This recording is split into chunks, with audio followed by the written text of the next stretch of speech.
Okay, panibagong vlog, panibagong update na naman ang ating gagawin ngayon. Pag-usapan natin itong si Congressman Irice ay nagpa-presko na kanina at dismayado siya dito sa nag-file ng impeachment complaint laban dito kay Bongbong Marcos. Kasi ang taong bayan ngayon ay nagdududa ay kasabwat ito ng Marcos administration. Kasi basura yung impeachment complaint na inahain nila kay BBM. Parang panggulo, pang-toxic lamang para hindi matuloy ang impeachment ni BBM, para guluhin ang proseso. Okay? So yan ang ating pakikinggan ngayon, itong si Congressman Irice. At maganda na meron pong isang congressman na nagbubuking dito sa mga kabalastugan ng administrasyong ito. Ako, personally, naniniwala ako yung lawyer na yan na nag-file ng impeachment complaint laban kay BBM, kasabwat yan ni BBM. Yan ang paniniwala ko ha. Mamaya, pakinggan natin at panoorin natin itong video na ito at magre-react tayo dahil i-explain ito ni Congressman Irice kung bakit basura itong impeachment complaint ni BBM at ito lamang po ay panggulo sa proseso. Okay? Pangalawa nating pag-uusapan ay itong media press con sa Malacanang ni Auntie Claire Castro. At parang pagod na si Castro sa mga kapalpakan ng amo niyang si Bangag. At pakinggan po natin at magre-react tayo sa mga tanong ng media at sasagutin ni Castro at tayo magre-react tayo dyan, okay? Sa mga issues patungkol sa flood control anomaly at sa mga kabalastugan ng Blue Ribbon Committee. Okay? So, yun po ang mga pag-uusapan at topic natin ngayon. Pero guys, bago ang lahat, bago natin ito pag-uusapan, help me po muna na i-like at saka i-share itong ating video, itong ating vlog para guys, kakalat ito sa taong bayan. Okay? Importanteng mag-like and share. Okay? Naka-like and share na ba lahat? At sa mga first time dito sa aking YouTube channel sa Donmar TV, mag-subscribe na po kayo kasi libre lang po ang mag-subscribe, walang bayad yan. Okay? Kapag nakasubscribe na kayo, updated na kayo sa ating mga latest and trending na mga balita. Okay? So walang bayad yan. Pindutin nyo ang subscribe button. Okay, okay? So handa na ba kayo na mag-react tayo dito sa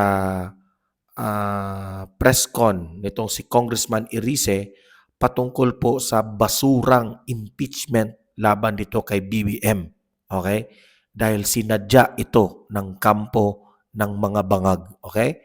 Ito, panoorin po natin. Sir, yesterday you issued a statement that you doubt the motives of Attorney Andre De Jesus because you parang insinuated that he has connections with the President or links to the President through the First Lady. Hindi ko sinabi na may link. Ang sinabi ko, during last year, November 2024, he is the same Attorney De Jesus who filed a disbarment case against Attorney Glenn Chong.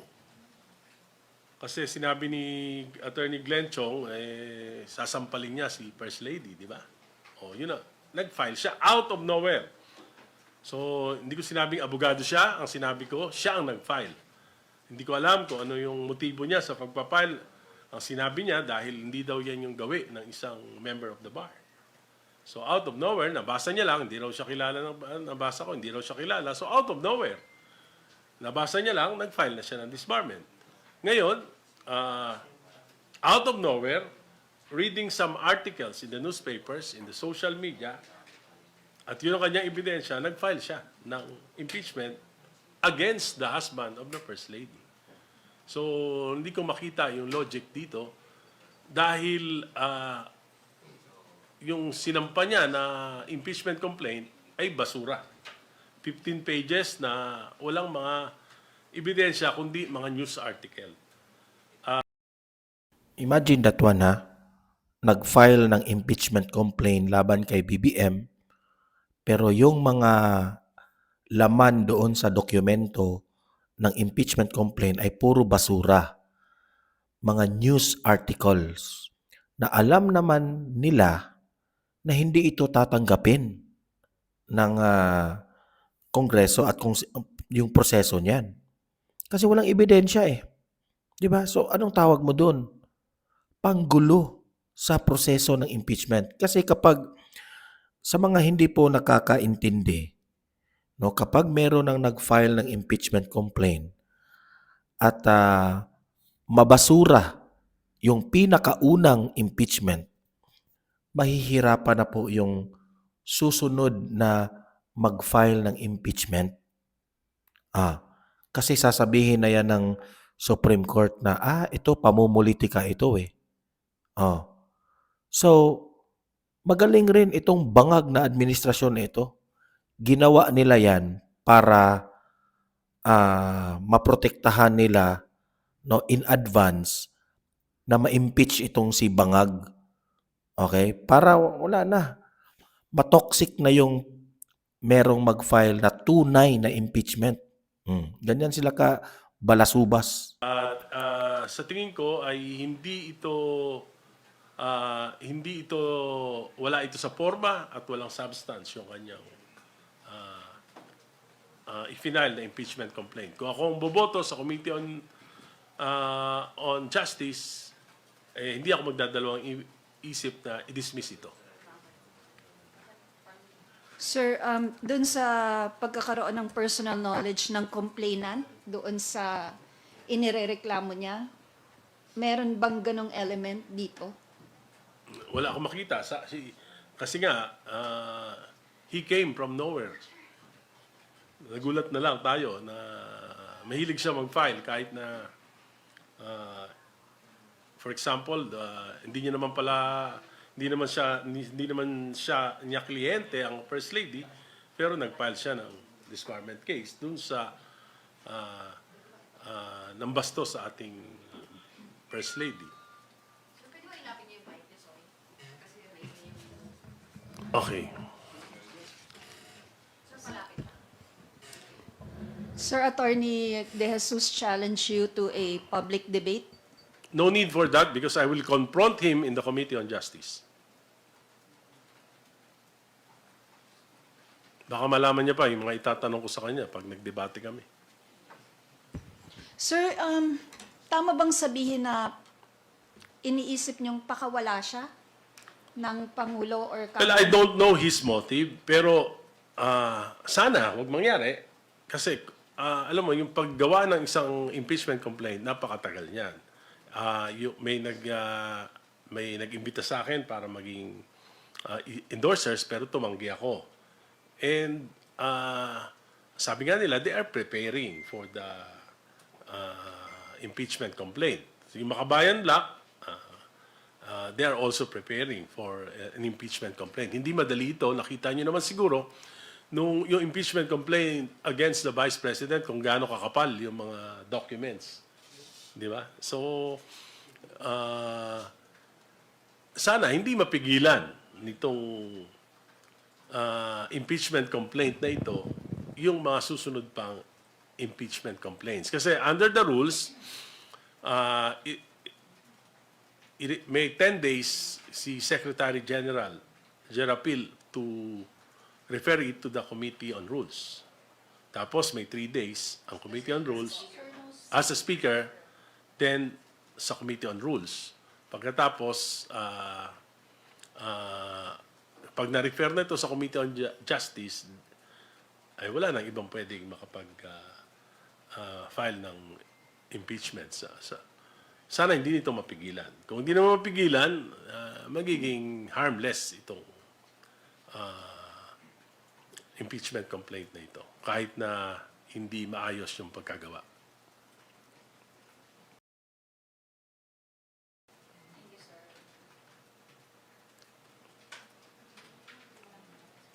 Kung sa tingin niyo, kung ito man po ay intentional para mapigilan yung mas malakas na impeachment complaint against the President, hindi man mag-prosper ito, meron pang another chance para ma-impeach din ang Pangulo after 1-year ban.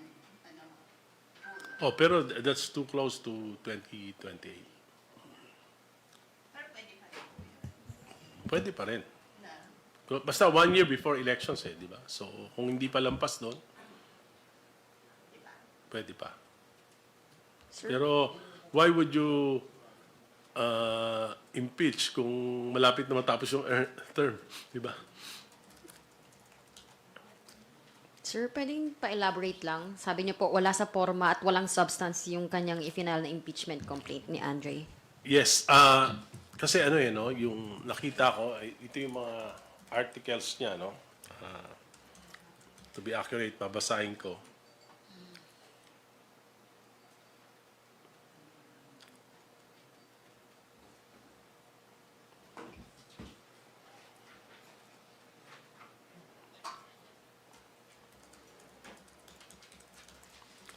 Culpable violation of the Constitution and betrayal of public trust. The complaint alleges that the President enabled the kidnapping and surrender of former President Rodrigo Duterte to the International Criminal Court. It would require a lot of documents. And Tingnan nyo, wala, basura talaga yung impeachment complaint na yan. Parang kinopya lang niya yung mga balita ng mga articles ng media. And kung magfa-file ka ng impeachment complaint, Pangulo yan ng bansa. Nangangailangan po yan ng mabigat na mga ebidensya, dokumento, bago ka makapag-file ng kung ano-ano lamang. Wala. Lahat ng yan ay parang pakitang impeachment lang. Okay? Walang substance nga, sabi niya ni Kong Irize. to link the President. So, kung wala to, basura to. Graft and corruption. Allegations involve a systematic plunder of the national budget through unprogrammed appropriations and ghost flood control projects. It specifically cites a claim of 100 billion insertions in the 2025 budget for kickbacks. Ito yung sinabi ni Saldico. Wala naman dito si Saldico. Wala naman mga affidavit si Saldico. So, basura to. Unfitness for office, yung tungkol sa pagiging drug addict. No way naman na mapuprove to dahil hindi naman pwede natin pilitin si Presidente na magpa-drug test. At hindi naman pwede maging ebidensya yung testimony ni nung kanyang kapatid. So, basura uli ito. Abuse of power. The complaint alleges the creation of an independent commission for infrastructure was weaponized move and political allies and target enemies. I don't think that this is a impeachable offense. And number 5, failure to exercise veto power. Imagine that one, no? Halatang halata na mabasura talaga yan. Ang babaw ng reason. Yes, yung mga bintang totoo. Pero kailangan mo ng supporting documents dyan na hindi nila ginawa. Ito, pwede ito. Pwede ito. Pero you have to attach a lot of documents. In fact, piniprepare ko sa study ko yung tungkol dito sa mga diversions and amendments and insertions. Piniprepare ko sa study ko yung tungkol dun sa yung effect nung yung general provision number 91, yung nailipat yung PDIC funds saka yung yung PhilHealth funds, yung study, baka kulang yung 50 pages. So ito yung buong complaint, 15 pages. I don't think that the complainant can prove the guilt of the president with just these news articles as evidences. Sorry. Si Kong Adyong, sinabi po niya yung impeachment complaint against BBM is dead on arrival na po sa Kamara. Sinabi po niya, it is weak, unsupported by credible evidence, and unlikely to move forward in the House. Do you I share agree. the same? I agree. Kindly expound, sir.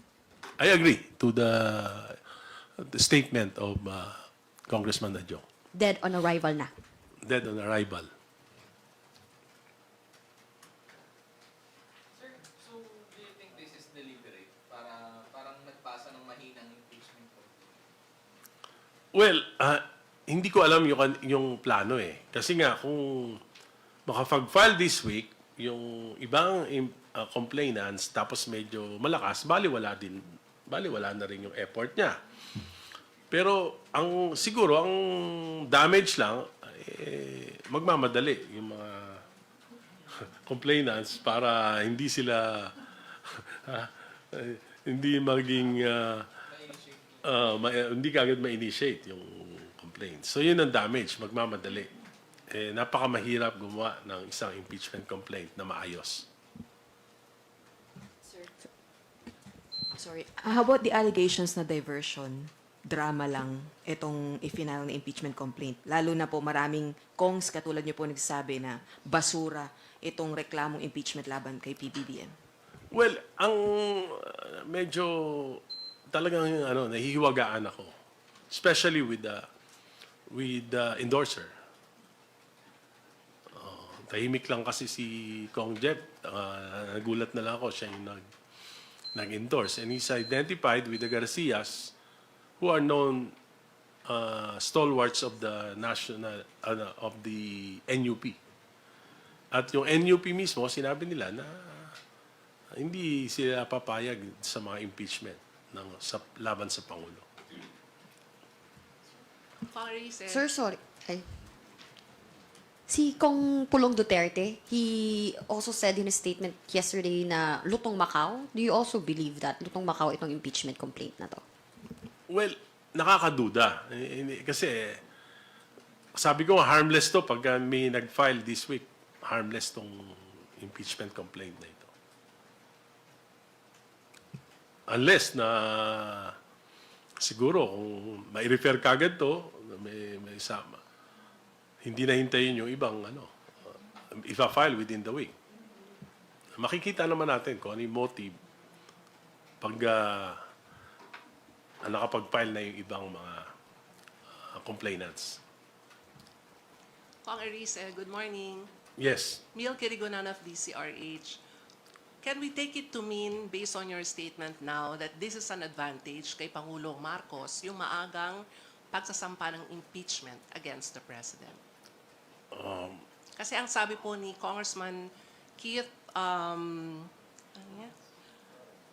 Congressman? Congressman Keith Flores kahapon na kung matatanggap ng Committee on Justice yung impeachment na isinampa ni Attorney De Jesus, this will bar any other impeachment complaints within the year. Yes, that's true. So, talaga, any other complainants should hurry, should file it. Dapat nga today, pero wala naman yata. So, this is an advantage to the President, sir. Ano po ang balita? You're a part of the minority group. Ano pa ang balak po ng Makabayan Bloc? Kasi sila po ang nagsabing susunod silang mag-file ng impeachment. Yes, sabi nila, they will file. Sabi ni Congressman Tino sa akin na magpa-file sila. Hindi ko lang alam kung kailan talaga. Last question, Congressman Erice. This is a prerogative of the President, pero sakali pong matuloy ang hearing ng Committee on Justice, is it better kung humarap ang Pangulo, magpaliwanag sa mga alegasyon laban sa kanya sa pagdinig ng komite on his impeachment complaint? Whether hindi naman parang hindi naman maganda kung siya mismo. Kahit na representative niya, basta sagutin lang yung mga tinatanong. Ako, sa akin simple lang eh. Para sa akin yung ibang mga issue, baliwala naman eh. Ang issue lang sa akin eh, yung tungkol sa national budget ng 2023, 2024, 2025 at pinayagan niya na ito ay baguhin ng Kongreso. Tanggalin yung mga pinakamahalagang mga programa niya at palitan ng mga kalokohang proyekto na naging sanhi nitong malawakang korupsyon na pinagdurusahan hindi ng buong bayan sa ngayon. Di ba? Ang buong bayan ang epekto na to. So dapat ipaliwanag niya talaga bakit he allowed it for 3 years. Bakit yung kabinete niya pinayagan ito? Yan yung malaking tanong eh. Kasi kung pinayagan niya to nang walang dahilan, either kasabwat siya o napabayaan niya talaga. Which is both, which can be considered both as a Actually, ako personally, sa tingin ko kasabwat ang president o sino man ang nasa likod nito, basta duda ako, it's part of the president. Baka di natin alam si First Lady Liza Ardeta Marcos. Kasi itong nag-file ng impeachment complaint ngayon laban kay BBM, ito rin yung nag-file ng disbarment laban kay Glenn Chong.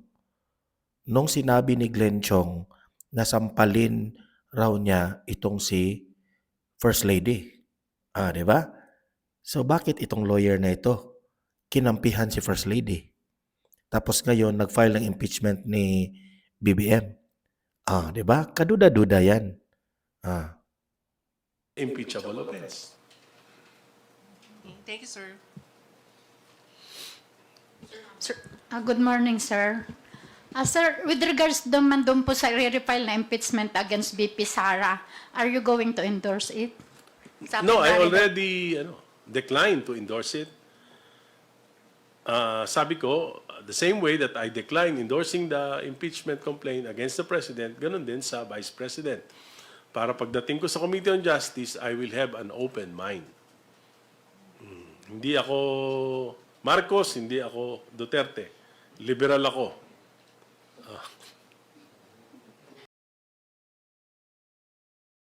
Yan po ang kayo nang humusga, taong bayan. Ano sa tingin ninyo? Itong nag-file ng impeachment complaint laban kay BBM, panggulo lang ba ito sa impeachment proceedings ng tunay na mga impeachment na complaint? Mag-comment kayo ha, babasahin natin yung mga comments ninyo sa comment section. Ngayon naman ay pakinggan natin itong press media ni Auntie Claire Castro. Okay? As usual, ay kanya pong ipagtanggol na naman ang administrasyon ni Bangag at pakinggan natin at magre-react tayo dito. Okay? Play. Former DPWH Secretary Bonoan faced the Blue Ribbon probe yesterday and probably in the coming hearings. Is the palace confident for his honesty and integrity about sa mga sasabihin pa niya?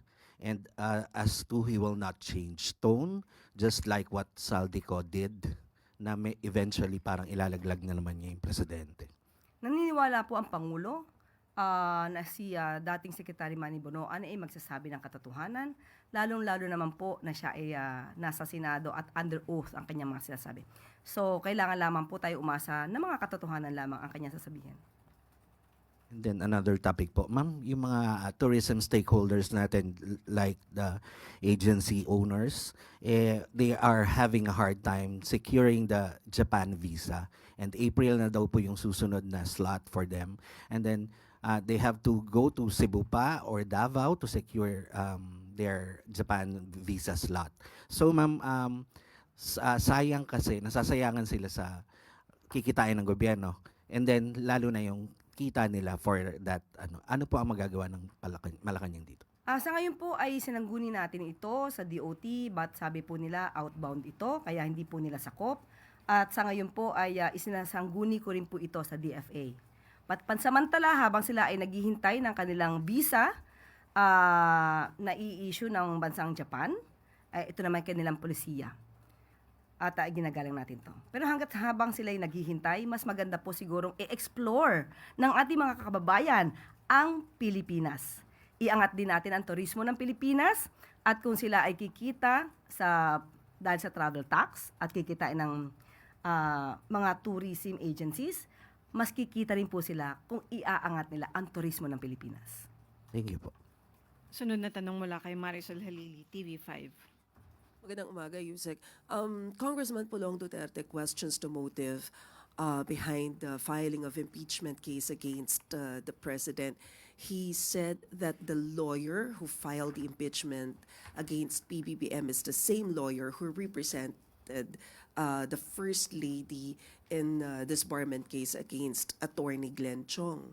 May we have your comment on that? Unang-una po, gusto natin ipabatid na ang Pangulo po at ang administrasyon na ito ay hindi po eksperto sa paggawa ng intriga at hindi eksperto sa pagplanta ng ebidensya. Diba?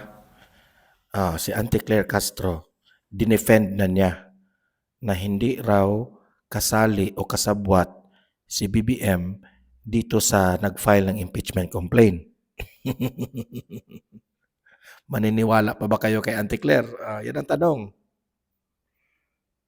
Kung yun po ang kanilang nailagay na grounds for the impeachment ng ating Pangulo, malamang ay wala silang makitang ibang dahilan para ma-impeach ang Pangulo. Ito ay policy difference at ito ay hindi base or rather hindi ito magiging dahilan para sa impeachment ng ating Pangulo.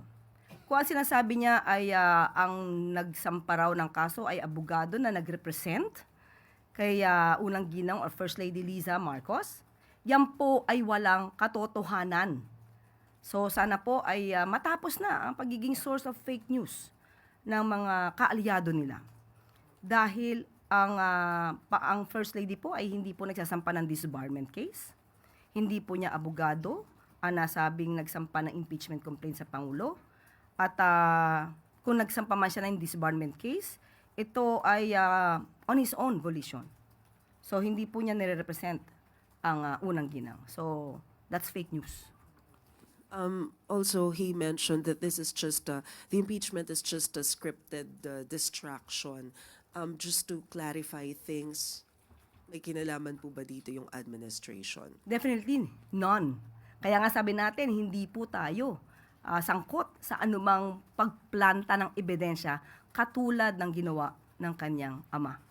Sila lamang po yata ang sanay sa ganon. So sa panahon po ni Pangulo Marcos Jr., nirerespeto po natin ang konstitusyon, ang proseso at ang due process. Sunod na tanong mula kay Ivan Mayrina, GMA7. Yusek, good morning. Nagsalita ng Pangulo tungkol sa ICI at ang sinabi po niya in his words, lahat ng kailangan imbestigahan na nila. Maybe there are one or two other loose ends that they have to clear up. Does the President think that the ICI has done enough? Ayon po kasi sa unang mga binanggit ni Secretary Babe Singson at ni dating Commissioner, ICI Commissioner Fajardo, ang kanila pong tungkulin, ang kanilang task ay natapos na. So ang kailangan na lamang po dito ay ipunin, i-gather ang mga ebidensyang nakalap, pati po ang mga testimonya ng mga taong kanilang naimbitahan. Halos naman po ng mga taong kanilang inimbitahan ay pumunta at nakipag-cooperate maliban kay Congressman Pulong Duterte at kay dating Yusek Cabral. So with that, with all the pieces of evidence that they were able to gather, malamang po ay maisasampa or mairekomenda nila ang mga kasong dapat na maisampa. Sa ngayon po, sinabi naman din po ng Pangulo, depende pa rin po yan sa magiging naging trabaho at dapat makita kung hanggang saan na po ba ang naging trabaho ng ICI. At sabi naman din po ng ICI, sila ay magbibigay ng report ng kanilang mga na-accomplish sa Pangulo para malaman natin ang mga susunod na hakbang. May ilang kongresista pong nadismaya sa pahayag na ito ng Pangulo at kinwestiyon ang kanyang sinseridad sa pagbuo ng ICI. For example, Representative De Lima thinks that the work of the ICI is just, the ICI has just barely scratched the surface. Lalo't ang EO 94 po sinasabi, 10 years daw ang dapat imbestigahan. At si Representative Ilago, tinawag naman niyang palabas lang ang pagbuo ng ICI at it was meant to create the illusion of accountability. At ngayon nga po, ginagamit namang basihan para sa impeachment ng Pangulo ang ICI na ginawa daw para i-shield ang mga allies ng Pangulo. How does the President intend to convince the public that he is sincere in his anti-corruption efforts in forming the ICI? Kitang-kita naman po kung ano po ang naging effort ng Pangulo at ng administrasyon na ito para masawata ang korupsyon sa bansa, especially with regard to the anomalous flood control projects. May mga tao lamang po talaga na hindi siguro makontento sa ginagawa ng Pangulo. Unahin ko na muna po itong binabanggit po ni Congressman De Lima. Unang-una po ay ginagalang po natin at nirespeto natin si Congresswoman De Lima. Totoo po, ang EO94, sinasaad po 'Di ba? Pansin niyo? Kasi si De Lima yung topic, sasabihin niya, ginagalang po natin. Kasi dilawan itong dugo nitong si Auntie Claire. Si De Lima, dilawan rin. Hindi naman ito loyalista eh. Itong si Auntie Claire. Kaya, bago siya nagkomento ni De Lima, sinabi niya, nirerespeto natin si De Lima. Kasi dilawan sila eh. Magkaalyado yan. Kasi dilawan ito. Nagtataka nga tayo bakit kinuha ito ni BBM sa Malacanang. Kaya, ikaw BBM, one of these days, magtataka ka na lamang na magtratrahidor ito sa iyo, itong si Auntie Claire. Kasi ngayon, nasa posisyon ka pa ngayon. What if wala ka ng power, BBM? Bigla ka na lang tratrahidorin itong babaeng ito. Tingnan nyo. dito na lahat po ng transaksyon for the past 10 years ay dapat maimbestigahan. So tingnan lamang po natin ano na po ba ang naipon ng mga dokumento ng ICI. Hindi pa naman po kasi tapos. Ang trabaho po ng ICI nandiyan pa rin po. At tandaan din po natin, isa sa mga priority bills ng Pangulo ay ang pagkakaroon ng Independent People's Commission. So doon po siguro mas maganda na mapabilis nila kung ano man po ang gagawin nilang batas or bill para mapag-aralan ng Pangulo kung dapat ito ay maisabatas na. Pangalawa, patungkol po dito kay Congresswoman Piolago. Elago. Okay. Ang sinasabi niya ay palabas ang ICI. Palabas lamang ang ICI para mapagtakpan ang mga kaalyado. Unang-una po, hinga natin siya ng ebidensya patungkol dito. Hindi po ba siya ang nagbibintang? Hindi po ba siya ang dapat na hingan natin ng ebidensya? Ano ang ebidensya niya para masabi ang pagbibintang na ito? Tandaan po natin, ayoko man banggitin, pero ang kasama ng Pangulo sa alyansa ay walang iba, kundi ang dating Senator Bong Revilla. At si Senator Bong Revilla ay sumuko po. Ginalang ang proseso. Iginalang ang warrant of arrest, iginalang ang korte. Papaano po masasabing palabas lamang ang ICI? Ang ICI, ang mga miyembro po nito, ay nagtatrabaho. Malamang ay hindi na halos nakakatulog at that time dahil puno at overwhelmed sila sa mga dokumento at mga ebidensyang natatanggap nila. Nakakalungkot na may mga ganitong klaseng tao na hindi nakikita ang kagandahang ginagawa ng gobyerno. Ang nakikita lamang nila ay puro negatibo. Gumagawa ng kwento, nag-iimbento ng mga walang saysay na istorya para masiraan lang ang gobyerno. At patungkol naman po, binanggit na po natin, pag-shield, hindi po ito para mag-cover up ni Numan. Dahil ang Pangulo, sinabi ng makailang beses, ulitin ko po, walang sinasanto. Kaalyado, kamag-anak, kaibigan, kung kinakailangan maimbestigahan, imbestigahan. Yan po ang utos ng Pangulo. May follow-up question mula kay Ace Romero, Philippine Star.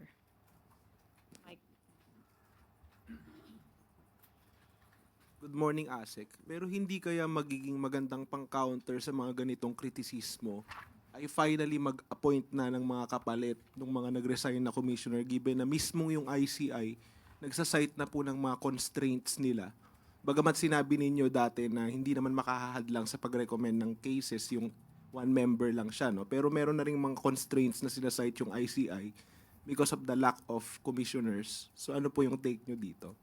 Hindi po talaga ito makakaapekto sa pag-iimbestiga, sa patuloy na pag-iimbestiga ng anomalya sa flood control projects. Kahit sabihin po natin na nag-iisa lamang si Justice Reyes, sinabi po natin kompleto na po malamang ang mga ebidensya. At magre-report naman po sila sa Pangulo. So ang tanong natin, titignan po ng Pangulo kung kinakailangan pang mag-appoint ng panibagong miyembro ng ICI. At kahit po sabihin natin na ang ICI ay padating na sa kanyang katapusan kung tapos na po talaga ang kanilang mga trabaho. Nandiyan po ang Ombudsman. Nandiyan po ang DOJ. Sila po ay masigasig din nag-iimbestiga patungkol sa mga korupsyon. So hindi po masasabi na nawawala ng pag-asa ang taong bayan para siyasatin ang mga ganitong klaseng anomalya. Meron pa pong 2 investigative bodies, nandiyan pa rin po ang ibang law enforcement agencies na magtutulong-tulong para po maimbestigahan ito. Ang ICI po kasi ay fact-finding committee, pasimula lamang po para makaalagwa ang pag-iimbestiga dito sa malawak na issue ng maanomalyang flood control projects. Ano po yung circumstances na magpaprad sa ating Pangulo na mag-appoint ng mga kapalit ng mga nagbitiw na members? Titingnan muna kung ano yung maging report ng ICI at doon po titingnan kung ano yung susunod na hakbang. Salamat po. Sunod na tanong mula kay Ann Soberano, Bombo Radyo. Yusek, good morning. Reaction lang po from Malacanang sa pahayag po ni House Committee on Justice Vice Chair at Bukidnon Representative Jonathan Flores na umano'y nag-overreach ang Supreme Court sa pagtakda ng mga bagong parameters sa impeachment. Ito po ay kasunod doon sa impeachment noon kay BP Sara. Noon pa po natin sinabi na ang desisyon po ng Supreme Court ay igagalang po ng palasyo, igagalang po ng Pangulo. Kung yan naging opinion po ng miyembro ng kongresista, opinion niya po yan. At malamang ay isa ito sa grounds ng kanilang motion for reconsideration. So wala po tayong masasabi niyan kasi yun po yung kanilang inilalaban sa ngayon sa ating pagkakaalam. Okay. Follow up lang din po ay Yusek. Sinabi din po ni Kong Flores na kapag ang unang impeachment complaint laban kay PBBM ay official lang na i-refer at initiated na po sa House Committee on Justice, wala nang ibang reklamong maaring tanggapin sa loob ng 1 taon, alunsunod po ito sa 1-year bar rule ng konstitusyon. Sa pananaw po ba ng Malacanang, nagkakaroon ito ng bentahe o magkaroon ito ng bentahe, lalo't may iba pang grupo na nagpahayag ng intensyong magsampa ng hiwalay na impeachment laban sa Pangulo? Hindi po natin masasabi na ang pagpa-file ng impeachment complaint paunahan ay bentahe sa Pangulo. Kahit sino pa po ang nag-file niyan. Hindi maganda sa imahe ng Pangulo na siya ay masampahan ng impeachment complaint. Hindi rin po ito maganda sa pananaw ng mga ekonomista sa ating ekonomiya dahil nakikita po may mga taong di umano na hindi satisfied or negatibo sa pagtatrabaho ng Pangulo. So hindi po ito bentahe. Kahit sino pa po ang nagsampa niyan. Hindi po maganda na makatanggap ang Pangulo ng isang impeachment complaint. Ma'am, last na lang po, follow up. May pahayag na po ba si Pangulo regarding po sa impeachment complaint na inahain sa kanya kahapon? Thank you. Yung pa rin po, kung ano man po ang nandiyadyaan at maihain na impeachment complaint, igagalang po yan. At dapat lamang po sana, lahat po tayo, pati po ang mga miyembro ng House of Representatives, ay gumalang sa konstitusyon, due process at proseso. Sunod na tanong mula kay Ana Bazo, GMA News Online. Morning, ma'am. Ma'am, follow up lang po kay Bong Revilla. Ma'am, he said it seems na hindi nasunod yung due process following sa developments ng kaso niya. May we get palas po? Hindi po ako spokesperson ni dating Senator Bong Revilla. Kung ano man po ang kanyang nararamdaman ay igagalang po natin. Pero in general, yan po ang talaga magiging opinyon at damdamin ng isang naaakusahan. At yan po rin ang kanya magiging depensa para po mapakita sa taong bayan na siya ay walang kinalaman. So, Actually, no, kung mapapansin nyo dito sa administrasyong Marcos, no, pansin nyo ha, halos lahat ng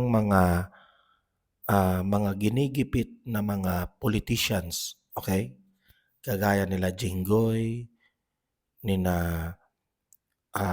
Sino pa yun? Si Estrada, si Revilla, ito si Joel Villanueva, si Bato, si former President Duterte, Kibuloy. Diba? Kung mapapansin nyo, walang tamang due process. Diba? Pansin nyo? Yan ang tatak nitong administrasyong Marcos. Halatang halata na mahilig sila sa pamumulitika. Mahilig sila gumagante sa mga kaaway nila sa politika. Marami ang nakapansin yan. Diba? Nung panahon po ni former President Duterte, yung mga ganyang bagay, nag-iingat po si Duterte.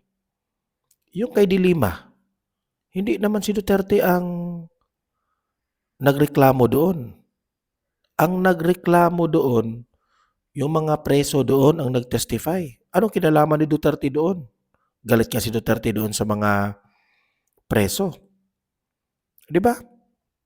Yung kay Maria Ressa, nasabi nilang ginigipit raw nila itong si Maria Ressa sa freedom of expression. Sino ang nagsampa ng kaso ni Maria Ressa? Isang private citizen. Okay? Walang kinalaman sa gobyerno. Isang businessman. Isang hindi involved sa gobyerno. Pero itong administrasyong ito, grabe.